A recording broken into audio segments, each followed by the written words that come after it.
La France de la fin du XIXe siècle étant son empire colonial, mais aussi son empire scientifique. Et à l'Institut Pasteur, on pense qu'on a fait une bonne recrue.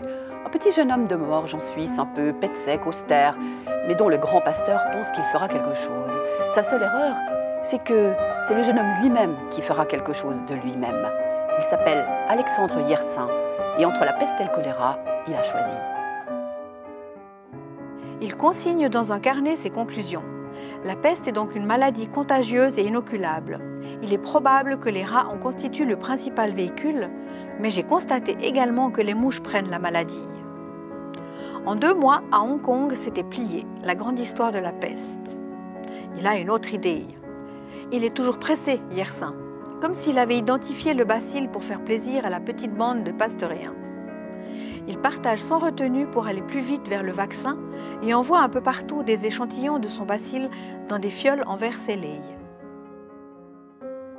Avec un certain culot, mais parfaitement maîtrisé et très réussi, Patrick Deville a choisi de faire cohabiter un style assez désinvolte, amusant même parfois, avec les observations scientifiques qui accompagnent naturellement la carrière de Yersin. Mais surtout, il fait découvrir les innombrables facettes de ce personnage finalement très mal connu.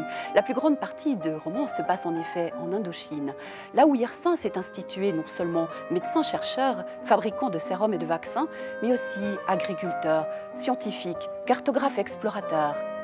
Un destin extraordinaire, celui d'un homme qui a éradiqué l'un des plus grands fléaux de l'humanité.